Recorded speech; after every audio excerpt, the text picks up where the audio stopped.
peer counseling session with myself right now on October 18th, 2023, as I just had a flashback and some insight into what happened with me when I first started engaging in restricting my food and upping my running and training. And when I say training, I'm talking about doing more like strength-based exercises. And I just had some insight that I had never received until now about when I first went to a doctor in my hometown. Well, actually, I lived in Snoqualmie, Washington. I went to North Bend, Washington. These are small ass towns. And went to the doctor a couple weeks in. Well, no, it's probably a couple months into restricting my food, increasing my training, increasing my running. So this was May or June of 1999. Okay, it's 2023 right now. That means, you're gonna have me do some math, about 24 years, and now I'm having a flashback, which makes me feel emotional because I'm not sure why. I'll just have to sit with that and see what shows up. I am amazed at the breadth and the time that it can take and the depth that it can take to actually receive these insights. I feel grateful, and I'm not sure what the tears are. It could be grief of not being connected and able to receive them for 24 years, but I don't know if that's it. That's just like a guess.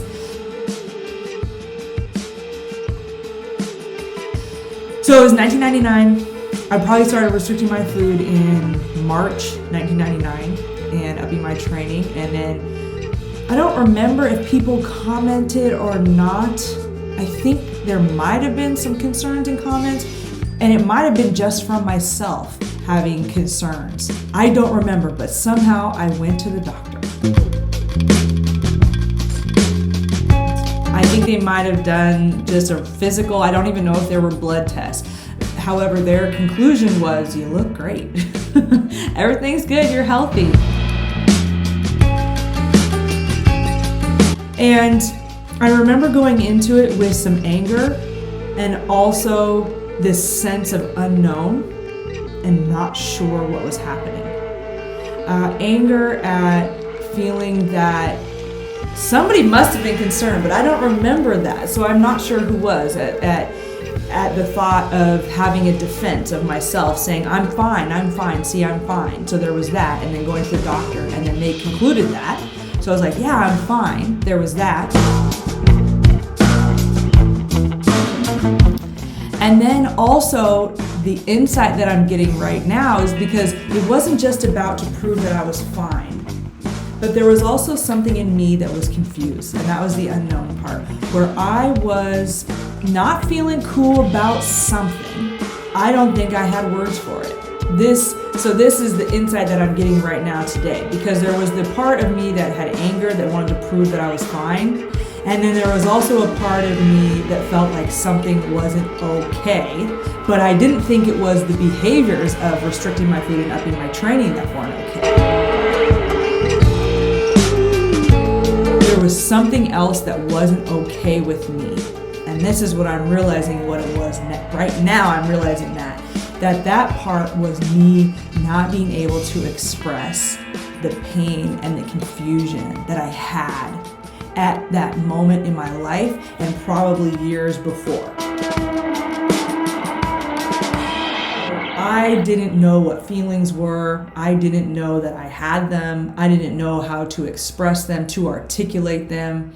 I didn't know that there were so many other ways of existing besides doing. I didn't know about communication, even though I talked. I did not know how to articulate and express my experience in the moment. So I was having an unknown and I was concerned. And I wanted someone, like the doctor, I went to the doctor, to say like something validating about my internal experience, but I didn't even know I was having an internal experience. And so of course that didn't happen. Well, not of course, however, it didn't happen. This is 1999. I don't know how aware people were of eating disorders, and I already know the statistics when people go to the doctor. There's a 17% chance of white women not being diagnosed with an eating disorder, I think. And there's a 41% chance of Latinx women not being diagnosed with an eating disorder. And there's a 44% chance of Black women not being diagnosed with an eating disorder when they go to a doctor with concerns about their experience. So you could put me in the 17%. And this is when they're saying 70%, 41%, and 44%. This is with people who come in with similar symptoms. Now, I don't know what the criteria was for those. I would have to read the study. What I do know is that nobody at the doctor diagnosed me with an eating disorder. And because I was already having this big unknown in myself and not having any way to describe what was going on and articulate it, if they diagnosed me with an eating disorder, I doubt that would have done any good, because I was defensive about my behaviors. But what I was looking for was for someone to be able to explain to me my internal experience and what was happening. Now, if they were able to diagnose an eating disorder and describe that you are probably protecting yourself from pain, man, I feel emotional when I say that, that might have been different. And if I was able to find people who were able to support me in looking at that side of things and to help me explore my internal experience, then that might have been helpful. But if it was a diagnosis for an eating disorder and then a recommendation for traditional treatment, I don't know how well that would have worked. But either way, it didn't go that way. I did not find what I was looking for. I did receive a helpful defense of my behaviors, my eating disorder behaviors, which I was looking for because I had some anger at any sort of judgment. And I kept going as I was. So that was in 1999. I'm just having the realization now. I was really looking for a validation of my internal experiences, someone to understand, someone to be able to help me look at it, someone to help me validate and articulate and describe and actually feel what my internal experience was and why I may be having those experiences. It would have been helpful to have somebody to be able to validate how common it is, how it is a very wise way of protecting oneself. And we can go into much more details. The main point is, I was really looking for someone to have understanding, just like I have been my whole life. And the doctor was not able to do so. I don't put blame on them because people don't know about eating disorders. They don't know, and they really don't know about depth work, especially in the medical field. So, I mean, there are medical personnel who do. It's not like a knock on everyone. It's just saying in general. It's a medical model. They're focused on medical symptoms. It's quite an experience 24 years later to receive insights like this. And as you go along in your recovery, this is how it happens. Insights come with openness. Insights come with willingness to be open, to be present, and also with taking care of yourself and being present. Otherwise, you're too distracted to receive an insight. And if you don't have practice being with your body, learning to be aware of the different feelings and sensations and allow for them, you won't be able to even trust when insight comes in because you don't trust your body. You don't trust yourself on a deeper level.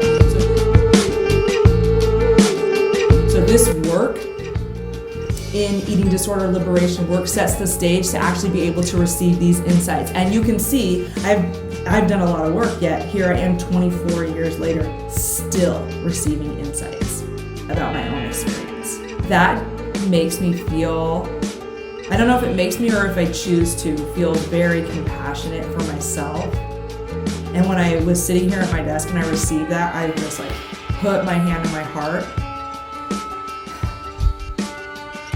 and said, I'm here. Let me sit with this. Just to honor myself and my experience.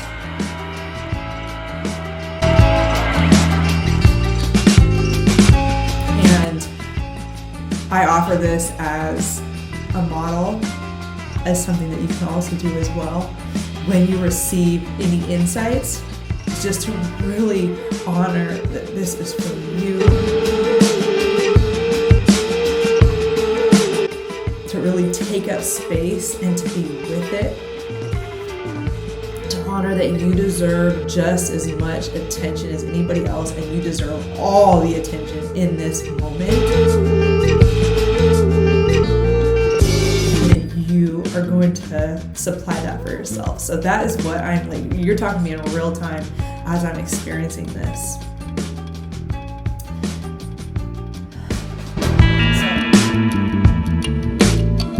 So in conclusion, insights come many, many years later, and maybe even probably many more years later. And there is a requirement of openness and of body trust to receive them. And that for me personally, I went actually seeking someone to understand, to validate, to support, and I didn't find it. So I went about my way as best I could until I did find it many years later. And I can also see now how when I went to see a therapist for the very first time, it was like 5 years after this initial episode I'm telling you about in 1999. This was so maybe this was like 3 or 4 years later. It's 2003, 2. I don't remember. Anyway, when I saw the therapist for the first time and she told my coach that I had eating issues, how I was in denial. And I was in my head thinking, no, I don't. So that validates really my thoughts earlier, what I told you, which was if the doctor would have said you had eating issues, I don't know if I would have heard that, because it doesn't get at the roots of what's really going on, and that is what I was looking for. It wasn't until I was doing the behavior of binge eating and I was feeling out of control with it, and I had to drop out of school at college and forego my running scholarship, that I was able to be willing to even go see somebody and ask for help. And luckily, I am very lucky, very lucky, because I have a therapist who was very willing to break the rules, who was willing to go deep, who was willing to share her experience, and who did that depth work and didn't focus on the food and the behaviors. And that has made all the difference for me. That is my experience. You're hearing it in real time, what it's like to receive these insights and what the experience is like when you have had an eating disorder, when you are liberated from one, maybe you're still in one. Let me know if you have any insights or any questions or gain anything from watching this. I'll be very curious to engage with your comments.